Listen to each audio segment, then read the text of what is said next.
नमस्कार साथियों, उत्थान क्लासेस में आप सभी का स्वागत है। आज हम बात करेंगे कि भारतीय राज्य व्यवस्था यानी कि इंडियन पॉलिटी के बारे में बात करेंगे। ये पहली वीडियो है, ऐसे करके मतलब जब तक पॉलिटी खत्म नहीं हो जाती है लगभग 30-35 वीडियो आएंगी। इसमें पूरा क्लास कवर अप करेंगे। इसमें मैं मतलब जो भी इम्पोर्टेंट फैक्ट हैं और क्या कहते हैं जो भी मतलब महत्वपूर्ण फैक्ट के साथ साथ जो कुछ ऐसी चीज़ें होती हैं जो कॉन्सेप्ट बेस होती हैं उनको समझा जाएगा। उसके बाद में कोई भी ऐसी चीज़ें होती हैं जो इम्पोर्टेंट हैं एग्ज़ाम के लिए, जैसे कोई भी प्रतियोगी परीक्षा है तो उसमें बहुत ही महत्वपूर्ण है, चाहे कोई वनडे एग्ज़ाम्स हो या सिविल सर्विसेज हो या कोई भी हो जिसमें पॉलिटी पूछी जाती है, उसके लिए बहुत ही हेल्पफुल होने वाली है ना, बहुत महत्वपूर्ण होने वाली है। तो सबसे पहले मैं बता देता हूँ इसका जो टॉपिक है, मतलब पहला टॉपिक है इसका है कॉन्स्टिट्यूशन एवोल्यूशन ऑफ इंडिया, यानी कि भारत का संवैधानिक विकास। सबसे पहला चैप्टर ही संवैधानिक विकास है। अगर आप इसको पढ़ोगे नहीं तो संविधान में कितने क्या अनुच्छेद है सारी चीज़ें समझ तो जाओगे, लेकिन इससे ये फैक्चुअल टॉपिक है इसलिए इसको पहले रखा गया है। दूसरी चीज़ मैं और बता देता हूँ कि इससे क्वेश्चन कोई भी एग्जाम है, क्योंकि मेरा एनालिसिस रहा है, इससे क्वेश्चन ज़्यादा ही पूछे जाते हैं। आर्टिकल ये सब तो बात की बातें होती हैं, इसमें कब संविधान बना, कौन सा एक्ट था, क्या चीज़ें थी, ये सब सारी चीज़ें पूछी जाती हैं। तो सबसे पहले मैं बात करूँगा यहाँ से भारत का संवैधानिक विकास। ठीक है, तो संवैधानिक विकास में कुछ चीज़ें ऐसी हैं कि जो बहुत इंपॉर्टेंट है, जैसे कि इसमें लिखा गया है कि संविधान नियमों अथवा कानूनों का वह संग्रह है जिसके आधार पर किसी देश का शासन संचालित किया जाता है ना। भारत का भी अपना एक संविधान है, जैसा कि सभी लोग जानते हैं। भारतीय संविधान के विकास को भारत में कंपनी के शासन तथा ब्रिटिश क्राउन के शासन के तहत निर्मित अधिनियमों के विकास के रूप में समझा जा सकता है। मतलब क्या है कि जैसे भारत का संविधान था ना, ईस्ट इंडिया कंपनी के अंतर्गत आता था और ब्रिटिश क्राउन के अंतर्गत। तो यहाँ चीज़ें मैं पहले ईस्ट इंडिया कंपनी के शासन हेतु जो पारित ब्रिटिश संसदीय अधिनियम ये 1773 से लेकर के 1853 तक है ना। तो इसमें कुछ एक्ट बताए गए थे, जैसे कि रेगुलेटिंग एक्ट है, पिट्स इंडिया एक्ट है, चार्टर एक्ट है, और चार्टर एक्ट के ही मतलब ईयर बदल गए हैं, है ना। तो मैं एक बार डिस्कस कर देता हूँ। जैसे रेगुलेटिंग एक्ट ये 1773 का है, इसके बारे में भी चर्चा करूँगा। पिट्स इंडिया एक्ट ये 1784 का है, चार्टर एक्ट ये 1793 का है, और चार्टर एक्ट 1813 का है। उसके बाद में चार्टर एक्ट 1833 का है, फिर से चार्टर एक्ट 1853 का है ना। तो ये मतलब इसको मैं डिटेल में बताता रहूँगा, पहले एक बार थोड़ा सा समझ लीजिए, उसके बाद मैं बता दूंगा। अब ये मतलब जो ब्रिटिश क्राउन के अंतर्गत जो आते थे, है ना, ब्रिटिश ताज या क्राउन कोई भी तो शासन पर 1858 से शुरू होता है और 1947 तक, यानी कि जब तक कि देश अपना आज़ाद नहीं होता है। ठीक है, तो इसके बारे में चर्चा कर लेंगे। जैसे कि 1858 का भारत शासन अधिनियम है ना, उसके बाद भारत परिषद अधिनियम है ना, ये क्या कहते हैं, ये भी 1861 का है ना। ये एज मतलब इसका जो मतलब क्या कहते हैं डेट है बहुत इंपॉर्टेंट रहता है ना, इसके क्वेश्चन बनेंगे। और 1892 का भारत परिषद अधिनियम है ना। उसके बाद में 1909 का भारत परिषद अधिनियम है ना। और फिर 1919 का भारत शासन अधिनियम है ना। और 1935 का भारत शासन अधिनियम है ना। उसके बाद में 1947 का भारतीय स्वतंत्रता अधिनियम है ना। तो 1947 को जब देश आज़ाद होने के बाद में जब नई संविधान सभा का गठन हो गया तो उसके बाद में कोई चीज़ें ऐसी हुई नहीं, है ना। तो उसके बारे में मैं डिस्कस करूँगा। अब मैं सबसे पहले जैसे मतलब ईस्ट इंडिया कंपनी के जो अंतर्गत आते थे तो रेगुलेटिंग एक्ट के बारे में चर्चा करेंगे, है ना। हालांकि मैं ऐसी बात नहीं, मैं इंपॉर्टेंट फैक्ट भी बताता रहूँगा, लेकिन जो भी बहुत ही इंपॉर्टेंट है उसको मैं यहाँ पे नोट डाउन करूँगा, क्योंकि ज़्यादा चीज़ें वैसे ही कॉम्प्लिकेटेड हो जाती हैं, है ना। देखिए इसमें बताया गया है कि इस अधिनियम के द्वारा भारत में ईस्ट इंडिया कंपनी के शासन पर ब्रिटिश सरकार का नियंत्रण स्थापित किया गया। किसके द्वारा? 1773 का रेगुलेटिंग एक्ट। इससे पता ही रेगुलेट का मतलब क्या होता है, किसी के मतलब कोई चीज़ को नियंत्रण करना, है ना। तो वही चीज़ है ना। तो ईस्ट इंडिया कंपनी के शासन पर ब्रिटिश सरकार द्वारा नियंत्रण स्थापित किया गया था, किसमें क्या कहते हैं, रेगुलेटिंग एक्ट। तो ये भी चीज़ें इंपॉर्टेंट है, फैक्ट है, इसमें आपको मतलब रटना ही पड़ेगा, इसमें कोई कॉन्सेप्ट है ही नहीं तो मैं समझा देता। बात यही है। और इस अधिनियम के तहत बंगाल के गवर्नर को बंगाल का गवर्नर जनरल पद दिया गया। नाम मतलब क्या था, जैसे पहले मैं अभी गवर्नर वाला टॉपिक आएगा तो मैं डिटेल में बताऊंगा। पहले जो बंगाल के गवर्नर होते थे उनको बंगाल का गवर्नर ही कहा जाता था, लेकिन जैसे रेगुलेटिंग एक्ट मतलब जब आया तो उनका उसके पीछे जनरल पद पोस्ट जोड़ दिया गया ना। और बंगाल के गवर्नर जनरल की सहायता के लिए 4 सदस्यीय कार्यकारी परिषद का गठन किया गया, जिनका कार्यकाल 5 वर्ष का निर्धारित किया गया। मतलब जो गवर्नर जनरल बनाए गए थे उनके लिए मतलब जो पैनल का गठन किया गया उसमें 4 सदस्य कार्यकारी परिषद का गठन उसमें किया गया, जिनका टेन्योर 5 साल का था, है ना। ये इंपॉर्टेंट है। उसके बाद में कुछ और बता देता हूँ।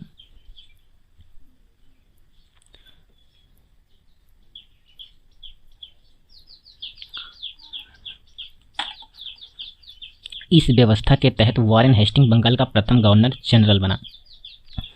अभी मतलब जितने गवर्नर बने हैं, चाहे बंगाल के गवर्नर हों या गवर्नर जनरल हो या वाइसराय हो या भारत का कोई भी हो, मतलब उस तरीके से कई बार फैक्ट थोड़ा सा याद नहीं रहता ना, तो उनको मैं एक साथ लिखा दिया हूँ, उसकी टेंशन छोड़ो। मैं जहाँ जहाँ ये फैक्ट बता रहा हूँ इसको आप नोट करते रहो या समझते रहो। तो इस व्यवस्था यानी कि 1773 के रेगुलेटिंग एक्ट के तहत जो बातें कही गई हैं, इस व्यवस्था के तहत वॉरेन हेस्टिंग बंगाल का प्रथम गवर्नर जनरल बना तथा फ्रांसिस क्लेवरिंग और मानसन और वारवेल जो काउंसिल के सदस्य नियुक्त किए गए, है ना। तो ये भी चीज़ें ध्यान रखना। फैक्ट है तो फैक्ट में क्या समझाना, इसको तो आपको पढ़ना ही पड़ेगा। और है इस अधिनियम के तहत और कुछ बातें कही गई थी। इस व्यवस्था के तहत मद्रास या बम्बई के गवर्नर को बंगाल के गवर्नर जनरल के अधीन कर दिया गया। मतलब कि जैसे जब मतलब पहले जो आधुनिक मुंबई है वो पहले बम्बई था, बम्बई प्रांत था, और मद्रास जो चेन्नई वाला एरिया है, तो वहाँ पे पहले मतलब जो वो रहते थे गवर्नर, वो बंगाल के गवर्नर के अधीन काम करने लगे, है ना। वो इन्हीं उनका पोस्ट की वैल्यू बढ़ा दी गई थी, तो इसीलिए वो उसके अंतर्गत आ गए थे, है ना। ये 1773 के रेगुलेटिंग एक्ट के बात की। और मैं बता देता हूँ कि जो 1773 का रेगुलेटिंग एक्ट है ना के तहत 1774 ईस्वी में बंगाल यानी कि जो बंगाल वाला एरिया, पहले पश्चिम बंगाल वाला, तो कलकत्ता और बंगाल और बांग्लादेश पहले एक ही मतलब भारत था उधर जब, तो जो बंगाल वाला एरिया था वहाँ पे कलकत्ता में उच्चतम न्यायालय की स्थापना की गई थी 1774 में। इसमें एक मुख्य न्यायाधीश तथा 3 अन्य न्यायाधीश थे, है ना, जैसा कि जानते भी होंगे, है ना। एलिजा एम्पे के बारे में मैं यहाँ पे डिनोट कर दिया हूँ अच्छे से, जैसे इसमें बताई गई है। ये इस उच्चतम न्यायालय के प्रथम मुख्य न्यायाधीश सर एलिजा एम्पे थे, जबकि अन्य 3 न्यायाधीश चैम्बर्स, लेमेस्टर तथा हाइट थे। ये ऑप्शन में पूछता है कि निम्नलिखित में से कौन सा नहीं थे या थे, तो इस तरीके से इनको बहुत ही इंपॉर्टेंट है, इनको याद ही करना पड़ेगा आपको, है ना। फैक्ट में मैं क्या ही बता सकता, इसमें कोई कॉन्सेप्ट है ही नहीं, जब कॉन्सेप्ट वाली बात आएगी तो बताएंगे, है ना। तो इसको भी विशेष ध्यान रखना। और बता देता हूँ कि इस व्यवस्था का मतलब 1773 के रेगुलेटिंग एक्ट की बात कर रही, तो इस व्यवस्था के तहत कंपनी के कर्मचारियों को निजी व्यापार करने तथा भारतीयों से उपहार लेने से प्रतिबंधित किया गया। मतलब क्या है, मतलब जैसे जो भारत के लोग जो उपहार देते थे ना, तो वो व्यवस्था में उनको मतलब उनसे ये बता दिया कि आपसे हम उपहार नहीं लेंगे। और जितने कर्मचारी थे निजी व्यापार करने के लिए, है ना, वो खुद का मतलब निजी व्यापार नहीं कर सकते थे, कंपनी के अधीन ही काम कर सकते थे, ऐसी बातें इसमें कही गई थी, है ना। तो ये भी चीज़ें ध्यान रखना। और ये सब 1773 के रेगुलेटिंग एक्ट की बात की जा रही है। उसके बाद में इस अधिनियम के तहत कंपनी द्वारा भारत की राजस्व, नागरिक और सैन्य संबंधी समस्त सूचनाएं ब्रिटिश सरकार को देना अनिवार्य कर दिया गया। मतलब क्या था कि जितनी मतलब इस जैसे कोई भी सूचनाएं, कोई इन्फॉर्मेशन होती थी राजस्व संबंधी और नागरिक और सैन्य संबंधी समस्त सूचनाएं ब्रिटिश सरकार को देना अनिवार्य था 1773, क्योंकि रेगुलेटिंग का मतलब वो रेगुलेट कर रहा था बैठ के वहाँ से ब्रिटिश से, है ना। तो इसलिए भारत में जो भी चीज़ें होती थी वो उसको रेगुलेट कर रहा था, रिपोर्ट बना के देनी होती थी, है ना। तो इसीलिए ये बात यहाँ पे डिनोट की गई है। कुछ इंपॉर्टेंट फैक्ट है, जैसे जो फैक्ट होते हैं जो बहुत ज़्यादा इंपॉर्टेंट होते हैं उसको मैं अंडरलाइन कर देता हूँ। जैसे एक एक्ट था, एक्ट ऑफ सेटलमेंट, है ना, ये मतलब 1781 का एक्ट है। इसमें कुछ जैसे मान लिया रेगुलेटिंग एक्ट में कुछ कमियां थी ना, तो उनको दूर करने के लिए इस एक्ट को मतलब एडिशनल तौर पे बनाया गया था, है ना। जैसे इसमें डिनोट किया गया है, रेगुलेटिंग एक्ट की कमियों को दूर करने के लिए लाए गए इस अधिनियम के तहत कलकत्ता की सरकार को बंगाल, बिहार तथा उड़ीसा यानी कि आधुनिक ओडिशा के नाम से के लिए भी विधि बनाने का अधिकार प्रदान किया गया था। तो ये चीज़ें इंपॉर्टेंट थी, क्योंकि कई बार ये चीज़ें पूछी जाती हैं ना, तो इसको बहुत ही इंपॉर्टेंट चीज़ें होती हैं, है ना। ये फैक्चुअल चीज़ें हैं, ये इसको अगर आप बोरियत होकर देखोगे तो फिर बहुत दिक्कत हो जाएगी, क्योंकि इससे क्वेश्चन ज़्यादा पूछ जाते हैं। चाहे वनडे एग्जाम उठा के देख लेना, आपको पता चल जाएगा प्रीवियस ईयर पेपर का, है ना। अब जैसे 1773 का रेगुलेटिंग एक्ट खत्म होगा ईस्ट इंडिया कंपनी के द्वारा, जो संवैधानिक विकास चल रहा है, तो पिट्स इंडिया एक्ट 1784 का आएगा। तो इसमें भी इंपॉर्टेंट कुछ फैक्ट होते हैं ना, तो उनको भी तो पढ़ना बेहद जरूरी है। तो इसमें क्या है कि देखिए, इसमें मैं बता देता हूँ, इसके तहत भारत में कंपनी के कार्यों एवं प्रशासन पर ब्रिटिश सरकार का पूर्ण नियंत्रण स्थापित हुआ। मतलब जो रेगुलेटिंग एक्ट था उसमें एक थोड़ा बहुत कहीं ना कहीं कमियां थी या कुछ भी था, लेकिन जब पिट्स इंडिया एक्ट आया 1784 का, तो जितनी भी भारत में कंपनियां के कोई भी कार्य, प्रशासन, सब का सब नियंत्रण एकदम ब्रिटिश सरकार पर हो गया। मतलब कोई भी घटना हो या कुछ भी चीज़ें हो, जब तक विदाउट आप ब्रिटिश सरकार से परमिशन के बिना कुछ नहीं कर सकते थे। ये 1784 में बातें पिट्स इंडिया एक्ट में कही गई थी, है ना। और ऐसा ये मतलब ये जो एक्ट्स का मतलब यहाँ से अधिनियम से ना दस्तावेज होता था, उसी वजह से जैसे मान लिया आईपीसी है या कुछ भी है, मतलब एक बात बता रहा हूँ, तो ऐसे ही वहाँ पे मतलब ये एक्ट बनाए गए थे, है ना। ब्रिटिश जो पहले तो व्यापार करने, जब हिस्ट्री का पार्ट में थोड़ा बता देता हूँ, जितने भी ब्रिटिश आए, ईस्ट इंडिया कंपनी वाले आए, वो यहाँ पे व्यापार करने आए थे, लेकिन धीरे धीरे वो अपना कब्जा जमा चुके थे ना, तो इसलिए वो चीज़ें हुई थी ना। वो हिस्ट्री का पार्ट में जब हिस्ट्री पढ़ाऊंगा तो बेहतर ढंग से। और क्या है कि इसके द्वारा कंपनी के व्यापारिक एवं राजनीतिक कार्यों को एक दूसरे से अलग कर दिया गया। मतलब क्या था जैसे कोई पहले क्या होता था कि व्यापारिक और वाणिज्यिक जो मतलब व्यापारिक और राजनीतिक कार्य आपस में वो रहते थे, लेकिन जिससे जो व्यापार का अलग कॉन्सेप्ट हो गया और ये पॉलिटिक्स का अलग, मतलब है ना, ट्रेड और पॉलिटिक्स का अलग अलग कार्य कर दिया गया था, है ना। तो ये चीज़ें थी। और फिर मैं अगला सेगमेंट ये है कि भारत में कंपनी द्वारा शासित क्षेत्र को पहली बार ब्रिटिश आधिपत्य का क्षेत्र कहा गया, है ना। उसके बाद में क्या है, इस एक्ट के तहत भारत में द्वैध शासन की शुरुआत 1858 है ना तक विद्यमान रही। कंपनी के वाणिज्य संबंधी मामलों की देखरेख के लिए निदेशक मंडल, है ना, बोर्ड ऑफ डायरेक्टरेट को अनुमति दी गई, और जो राजनीतिक मामले थे, जो पॉलिटिकल मामले थे, बोर्ड ऑफ कंट्रोल, है ना। तो यानी कि आपको ध्यान रखना पड़ेगा कि जो मतलब कि निदेशक मंडल यानी कि बोर्ड ऑफ डायरेक्टरेट्स, मतलब डायरेक्टरेट्स का मतलब वाणिज्य से यानी कॉमर्स से है, और कंट्रोल का मतलब पॉलिटिक्स से, यानी कि पॉलिटिक्स हमेशा राजनीति कंट्रोल नहीं होती है। तो इससे मतलब याद करने का एक तरीका है, बाकी कोई दिक्कत नहीं है। कंट्रोल करना हो तो पॉलिटिक्स को ही कंट्रोल करो, है ना, इसलिए तो ये चीज़ हो गई। ओके, उसके बाद में क्या है कि 1786 का अधिनियम है ना। मैं बता देता हूँ कि इस अधिनियम के द्वारा गवर्नर जनरल को विशेष परिस्थितियों में अपनी परिषद के निर्णय को निरस्त करने का अधिकार प्रदान किया गया, है ना। और कुछ बातें कही गई इस अधिनियम, जो 1786 का अधिनियम है। गवर्नर जनरल को प्रधान सेनापति की शक्तियां भी प्रदान की गई। ये दोनों अधिकार सर्वप्रथम लॉर्ड कॉर्नवालिस ने प्राप्त किए, है ना, क्योंकि वही थे उस पोस्ट पे पहले।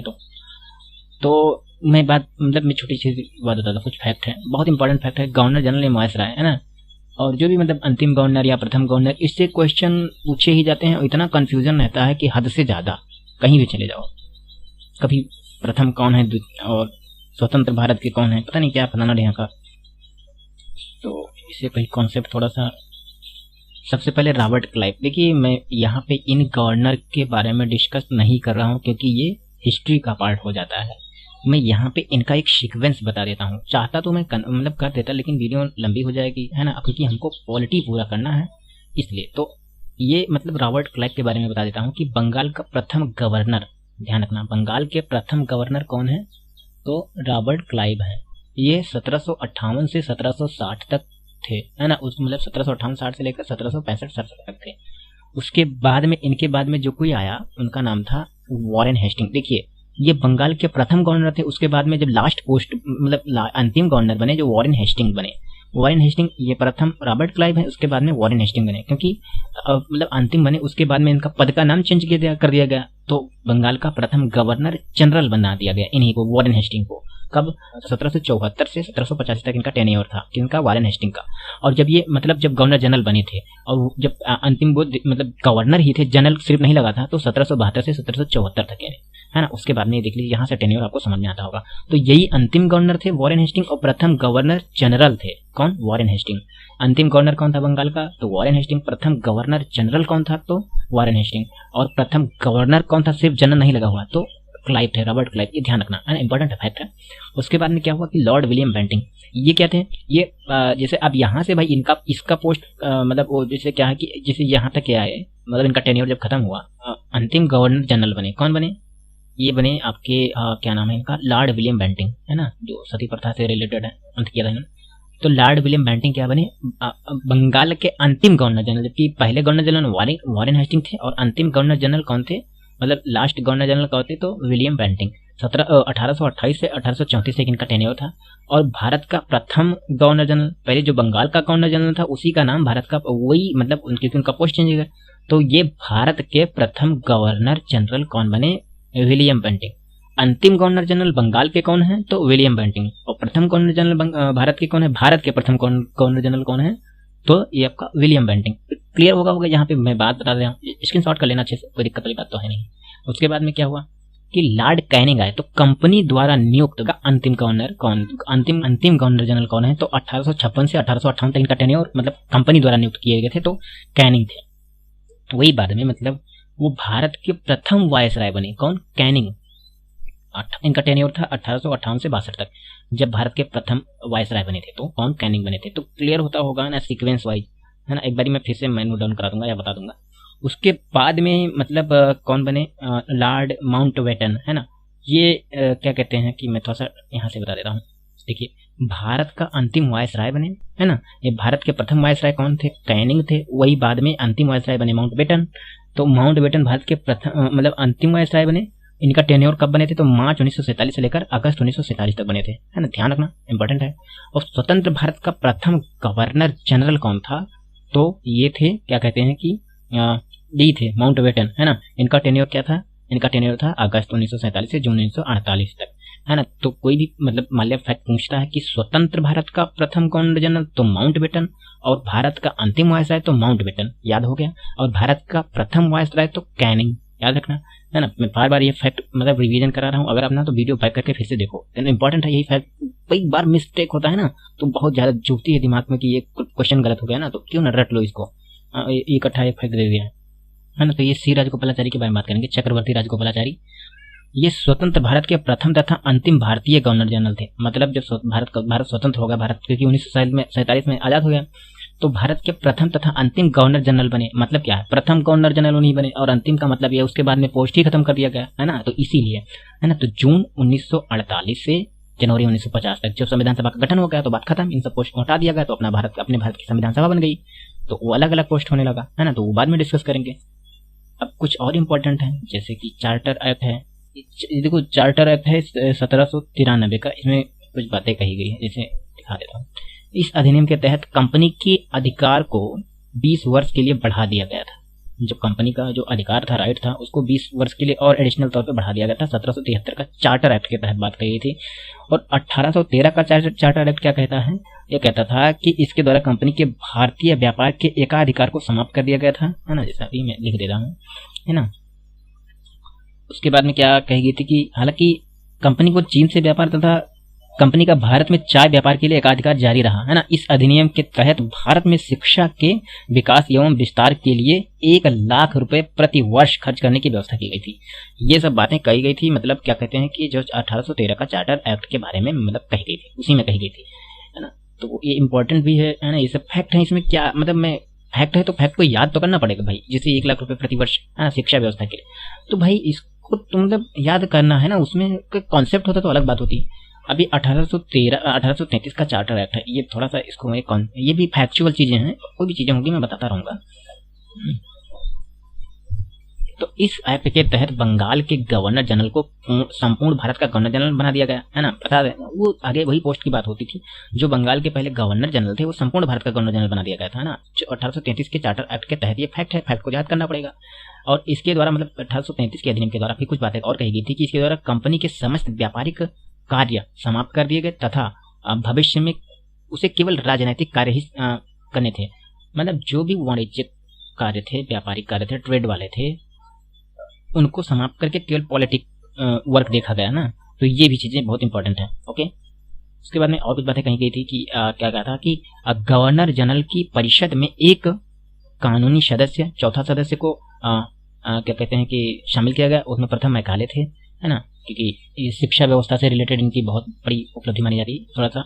इस एक्ट के तहत शिक्षा परिषद गवर्नर जनरल को पूरे भारत के लिए कानून बनाने का अधिकार प्रदान किया गया। और क्या था कि इसी एक्ट में नियुक्तियों के लिए योग्यता संबंधी मानदंड अपनाकर भेदभाव को समाप्त किया गया, है ना। उसके बाद में और चीजें हुई कि इस चार्टर एक्ट की धारा 87 के अनुसार कोई भी भारतीय केवल धर्म, जन्म स्थान, वंश और वर्ण के आधार पर सरकारी सेवा के लिए अयोग्य नहीं समझा जा सकता था। मतलब कि जैसे धीरे धीरे पारदर्शिता लाने लगे ये लोग, है ना, कि 1833 के चार्टर एक्ट के तहत दास प्रथा को कानून के खिलाफ घोषित किया गया तथा 1843 ईस्वी में इसे कानून बनाकर समाप्त कर दिया गया। पहले क्या होता था, जो मतलब दास प्रथा का मतलब ना, तो वो काम उनसे जबरदस्ती या इस तरीके से करवाया जाता था। तो वो जब चार्टर एक्ट 1833 का आया तो उसमें दास प्रथा को खत्म कर दिया गया। और पहले क्या होता था कि जॉब करने में बहुत सारी चीजें, जैसे भारतीयों को मतलब जॉब नहीं मिलती थी, और जो उस तरीके से जो होते थे, है ना, जो भी मतलब ज्यादा कास्टिज्म का बात था, मतलब जो भी जन्म और जाति इसके आधार पर सरकारी नौकरी मतलब नहीं मिलती थी उस तरीके से प्रॉपर वे में। लेकिन अब जैसे जब 1833 का जो एक्ट लगा तो उसमें ऐसा उन्होंने कहा कि ये चीजें नहीं होनी चाहिए, है ना। उसके बाद में क्या हुआ कि फिर 1853 का चार्टर एक्ट आया, ये इंपॉर्टेंट है। इसमें इसके द्वारा कार्यपालिका तथा विधायी शक्तियों को पृथक करने की व्यवस्था की गई। मतलब कि जैसे जो कार्यपालिका और विधायी शक्तियां दोनों को अलग करने की व्यवस्था की गई थी ना, इसमें 1853 की बात की गई थी, है ना। और विधि निर्माण हेतु इस व्यवस्था के तहत भारतवर्ष के लिए एक पृथक विधान परिषद की स्थापना की गई, है ना। पृथक, फिर वही बात है, विधान परिषद की स्थापना का अलग की गई थी ना, भारत के लिए स्पेशल बनाई गई थी, विधान परिषद की व्यवस्था की गई थी अलग, है ना। उसके बाद में 1873 के चार्टर एक्ट के तहत सिविल सेवकों की भर्ती एवं चयन हेतु खुली प्रतियोगिता का शुभारंभ किया गया था। जो कोई भी का मतलब यह है कि जब कभी फैक्ट आए या भी कोई क्वेश्चन आए कि सिविल सेवकों की भर्ती के लिए खुली प्रतियोगिता का शुभारंभ कब किया गया था, कि तो 1853 के चार्टर एक्ट के तहत, है ना। फिर 1858 का अधिनियम लगा, तो इसमें क्या हुआ कि भारत शासन अधिनियम 1858 में क्या है कि 1857 के प्रथम स्वतंत्रता संग्राम के उपरांत ब्रिटिश सरकार द्वारा 1858 का भारत शासन अधिनियम पारित किया गया, है ना। और इस अधिनियम को act for the better government of India के नाम से भी जाना जाता है ना। कौन सा भारत 1858 का भारत शासन अधिनियम को जाना जाता है, ये चीजें फैक्ट है तो इसको याद तो करना ही पड़ेगा ना। और इस अधिनियम द्वारा कंपनी के शासन को समाप्त कर भारत के शासन को ब्रिटिश ताज के अधीन कर दिया गया, है ना। ब्रिटिश ताज का मतलब यह है कि ब्रिटिश सरकार के अधीन कर दिया गया, है ना। तो ये चीजें थी, ये ध्यान रखना। और 1784 के पिट्स इंडिया एक्ट द्वारा लागू द्वैध शासन प्रणाली को भी समाप्त कर दिया। जो वहां पे द्वैध शासन लगी थी उसको इसमें समाप्त कर दिया था, है ना। तो ये भी इंपॉर्टेंट चीजें आप ध्यान रखना, ये इंपॉर्टेंट है, कई बार पूछा जाता है फैक्ट। जैसे 1784 में पिट्स इंडिया एक्ट में द्वैध शासन की शुरुआत की गई थी, है ना। उसके बाद में 1858 में समाप्त की गई है, तो ये चीजें याद रखना। पिट्स इंडिया एक्ट में 1784 में लागू, 1858 का भाषा अधिनियम में हट गया, है ना, ध्यान रखना। क्वेश्चन पूछे जाते हैं, फैक्चुअल है तो इसमें हम क्या ही कर सकते हैं, इसको तो पढ़ना ही पड़ेगा, है ना। भारत के गवर्नर जनरल को अब भारत के वायसराय के नाम से भी जाना जाने लगा, है ना। पोस्ट बदल गई, जो कि भारत में ब्रिटिश क्राउन या ब्रिटिश ताज का प्रत्यक्ष प्रतिनिधि होता था, है ना। प्रत्यक्ष प्रतिनिधि का मतलब डायरेक्ट उनसे उनके प्रतिनिधि होते थे, कोई भी चीजें होती थी तो उनसे कन्वर्सेशन होता था। और लॉर्ड कैनिंग भारत का प्रथम वायसराय बना, जैसा कि मैंने अभी फैक्ट में समझा भी दिया हूं, है ना। तो वो चीजें समझो। और क्या था कि 1858 के भारत शासन अधिनियम द्वारा भारत के राज्य सचिव का पद सृजन किया गया था, है ना। तो ये भी इंपॉर्टेंट है, ये सब फैक्ट है, इसको तो याद करना पड़ेगा ना। इसमें भारतीय शासन पर संपूर्ण नियंत्रण की शक्ति निहित थी, है ना। तो ये भी चीजें याद रखना। फिर 1861 का भारत परिषद अधिनियम, है ना। अच्छा, ये सब पढ़ा कहाँ रहे हैं, ये सब ब्रिटिश ताज के अधीन जो भी चीजें होती है इसमें पढ़ा देना, है ना। तो ये भी इंपॉर्टेंट रखना, क्योंकि यार देखो ये फैक्चुअल चीजें तो भाई पढ़ना पड़ेगा उसको, उसमें कोई बहुत बड़ा इशू है नहीं, बस इसको 2-3 बार देखोगे तो समझ में आ जाएगा, है ना। इसके द्वारा कानून बनाने की प्रक्रिया में भारतीय प्रतिनिधियों को शामिल करने की शुरुआत की गई, है ना। इसमें 1861 भारत परिषद अधिनियम के तहत बातें की गई है। और कुछ फैक्ट है जो बहुत इंपॉर्टेंट है कि 1862 में लॉर्ड कैनिंग द्वारा 3 भारतीयों, यानी कि कौन कौन थे, बनारस के राजा और पटियाला के राजा महाराज और सर दिनकर राव को विधान परिषद में मनोनीत किया गया था। उनको उनका चुनाव नहीं किया गया था, उनको मनोनीत किया गया था, है ना। तो ये इंपॉर्टेंट फैक्ट है ना, क्योंकि भाई ये फैक्ट, ये कई बार जो नोट्स वाले हैं इंपॉर्टेंट फैक्ट ही पूछे जाते हैं ना। पीटी का एग्जाम होता है उसमें फैक्ट बहुत पूछे जाते हैं, पीसीएस का पेपर देना या कोई मतलब, तो उसमें पता चल जाएगा। वायसराय को आपातकाल में विधान परिषद की सलाह के बिना अध्यादेश जारी करने की अनुमति प्रदान की गई। मतलब कि चाहे जो वायसराय पोस्ट होती थी, कोई आपातकाल में विधान परिषद को कोई इन्फॉर्मेशन नहीं देनी होती थी, उसके मतलब चाहो तो आप अध्यादेश जारी कर सकते हो, हाँ। जिसका टेन्योर मतलब अवधि जिसकी 6 महीने तक होती थी, ज्यादा तक वो नहीं कर सकता था, है ना। तो ये भी चीजें आप ध्यान रखना। और फिर क्या हुआ, ये सब ये 1861 का भारत परिषद अधिनियम के वक्त बात कही गई है। इस अधिनियम द्वारा वायसराय को नए प्रांतों की स्थापना तथा उनकी सीमाओं में परिवर्तन का अधिकार भी प्राप्त हो गया। मतलब पोस्ट की वैल्यू धीरे धीरे बढ़ती गई, है ना। ये बात यहाँ पे डिनोट करता रहा, है ना। उसके बाद में वायसराय को प्रांतों में विधान परिषदों की स्थापना की शक्ति प्रदान की गई। अब सोचो, विधान परिषदों में प्रांत की मतलब शक्ति प्रदान की गई और सीमा में परिवर्तन के लिए प्रदान की गई, और जब चाहे तब वो मतलब क्या कहते हैं अध्यादेश जारी कर सकता है। तो कहीं ना कहीं पोस्ट की मतलब वैल्यू इनकी बढ़ती गई, है ना।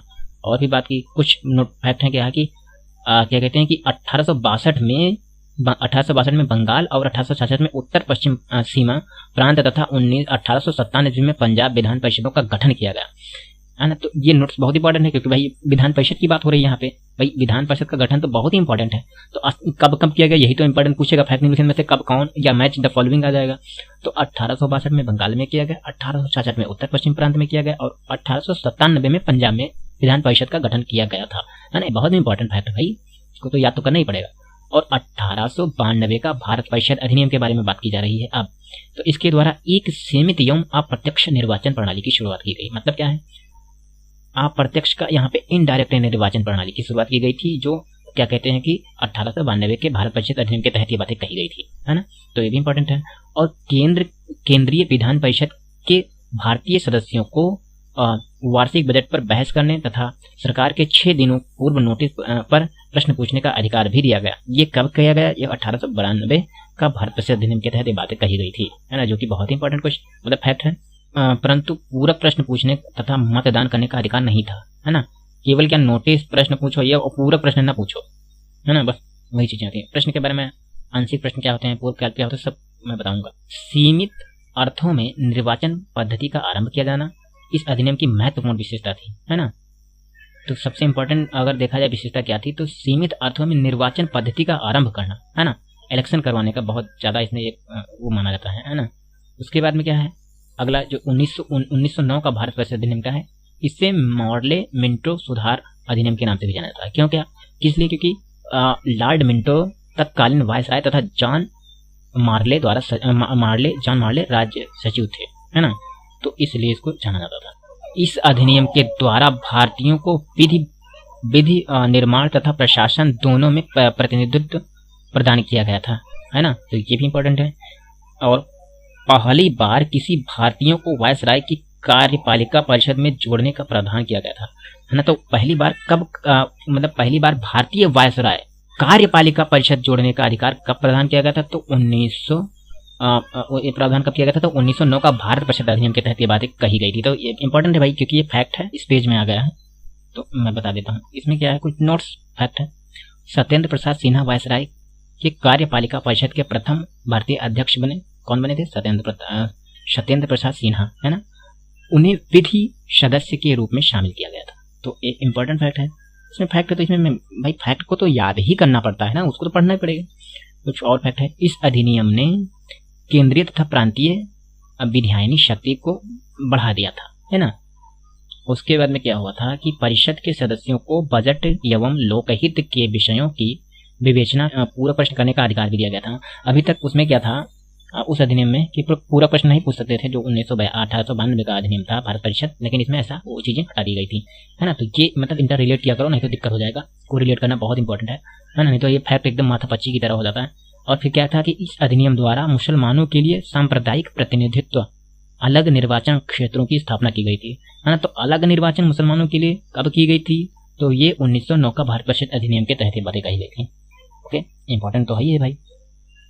उसके बाद में क्या कही थी, इसने सांप्रदायिक को वैधानिक रूप प्रदान किया और लॉर्ड मिंटो को सांप्रदायिक निर्वाचन के जनक के रूप में जाना जाता है कि 1919 का भारत शासन अधिनियम, इसमें क्या है, इसे मॉन्टेग्यू चेम्सफोर्ड सुधार के नाम से भी जाना जाता है। कौन? 1919 का। 1909 का तो मार्ले मिंटो और इसको मॉन्टेग्यू चेम्सफोर्ड के नाम से, है ना। इस समय मॉन्टेग्यू भारत का राज्य सचिव, जबकि जो चेम्सफोर्ड थे भारत का वायसराय था। जब ये अधिनियम बनाया गया था, गठन किया गया था, उस समय मॉन्टेग्यू भारत का मतलब राज्य सचिव थे, और जबकि जो चेम्सफोर्ड जिसे कहते हो, वो भारत के वायसराय थे, है ना, वायसराय के पोस्ट पे थे। और क्या था कि प्रांतों में आंशिक उत्तरदायी शासन तथा द्वैध शासन की व्यवस्था की गई थी 1919 के अधिनियम में, है ना। ये भी याद रखना क्योंकि इंपॉर्टेंट है। द्वैध शासन प्रणाली का जनक लियोनेल कॉर्टियस था, है ना। जो द्वैध शासन है उसके जो मतलब जनक या फादर जो भी पूछा जाए तो लियोनेल कॉर्टिस थे, है ना। इंपॉर्टेंट है, फैक्ट है। प्रांतीय विषयों को 2 भागों यथा हस्तांतरित और आरक्षित में बांटा गया। जो हस्तांतरित वाला था, हस्तांतरित विषयों का प्रशासन गवर्नर उन मंत्रियों की सहायता से करता था जो विधान परिषद के उत्तरदायी थे, मतलब विधान परिषद के प्रति उत्तरदायी थे, है ना। जबकि जो आरक्षित विषय थी उस पर गवर्नर कार्यपालिका परिषद की सहायता से शासन करता था, है ना। तो ये चीजें यहाँ पे बात कही गई थी, है ना, जैसा कि इनमें डिनोट भी किया गया था। ओके, तो ये थोड़ा सा सब बातों पर विशेष ध्यान देना चाहिए।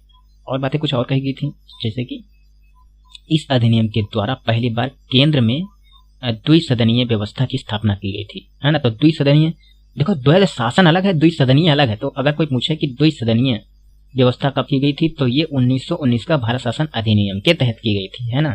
तो ये भी इंपॉर्टेंट फैक्ट है। इस अधिनियम के तहत पहली बार प्रत्यक्ष निर्वाचन की व्यवस्था प्रारंभ की गई, है ना। भूमि कर आय के आधार पर सीमित संख्या में लोगों को मताधिकार प्रदान किया गया, है ना। तो ये थोड़ा सा इंपॉर्टेंट फैक्ट है।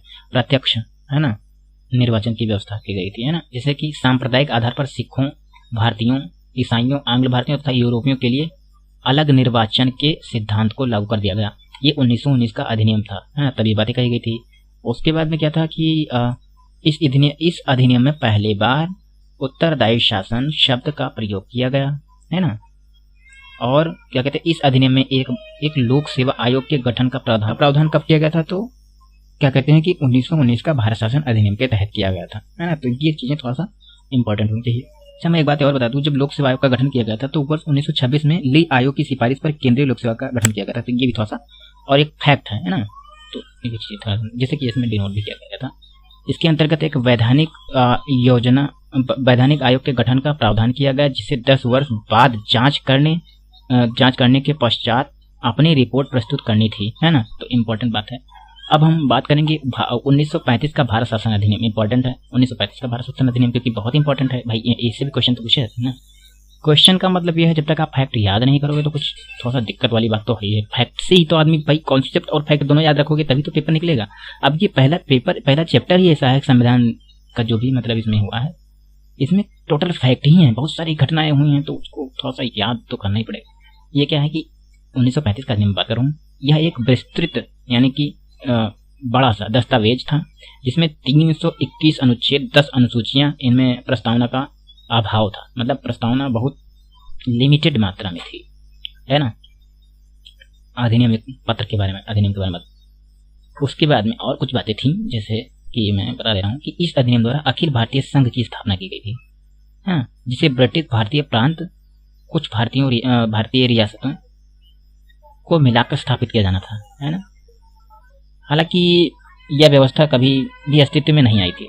1935 के भारत शासन अधिनियम के तहत प्रांतों में द्वैध शासन की व्यवस्था समाप्त करके केंद्र में द्वैध शासन लागू किया गया तथा प्रांतों में स्वायत्तता प्रदान की गई, है ना। तो इम्पोर्टेंट, कुछ प्रांतों में द्विसदनात्मक व्यवस्था की गई, है ना, द्विसदनात्मक बाइकैमरल वाला। और उसके बाद में क्या है कि कुछ जैसे कि 11 ब्रिटिश प्रांतों में, 6 प्रांतों में जैसे बम्बई, मद्रास, बिहार, बंगाल, संयुक्त प्रांत और असम में विधान परिषद और विधानसभा की स्थापना हुई। इस अधिनियम के तहत 1937 में एक संघीय न्यायालय की स्थापना की गई थी, है ना। तो ये थोड़ा सा आपको ये फैक्ट है, याद तो करना ही पड़ेगा। और क्या है कि इसी अधिनियम के तहत जो 1935 का है, इसके मतलब इसने भारत शासन अधिनियम 1858 द्वारा स्थापित भारत परिषद को समाप्त कर दिया गया था, है ना।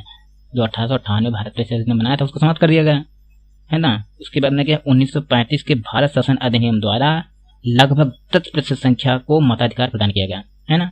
ये भी इम्पोर्टेंट था। और क्या है कि 1935 के भारत शासन अधिनियम द्वारा बर्मा को ब्रिटिश भारत में पृथक कर दिया गया तथा 2 नए प्रांत सिंध और उड़ीसा का निर्माण हुआ, है ना। आज उड़ीसा है क्योंकि इसका अमेंडमेंट हो गया है, पहले उड़ीसा था। और क्या है कि इसी अधिनियम के तहत देश की मुद्रा और शाख पर नियंत्रण के लिए भारतीय रिजर्व बैंक की स्थापना कर रहा हूँ। 1935 के भारत शासन अधिनियम द्वारा लगभग 10% जनसंख्या को मताधिकार प्रदान किया गया। इस अधिनियम के तहत एक संघीय लोक सेवा आयोग की स्थापना के प्रावधान के साथ साथ प्रांतीय सेवा और आयोग तथा संयुक्त सेवा आयोग की स्थापना का प्रावधान भी किया गया था, है ना। तो अब ये 1947 का भारतीय स्वतंत्रता अधिनियम, है ना, 47 तक पहुंच गया, यानी कि अब धीरे से जैसे जैसे ये 47 खत्म हो जाएगा उसके बाद में अपना ये मतलब खत्म ही माना जाएगा चैप्टर, है ना, क्योंकि भाई फैक्ट खत्म हो जाएगा। इसने भारत में ब्रिटिश राज्य समाप्त कर अविभाजित भारत का विभाजन कर 2 स्वतंत्र अधिराज्यों यानी कि डोमिनियन स्टेट भारत तथा पाकिस्तान की स्थापना की, है ना।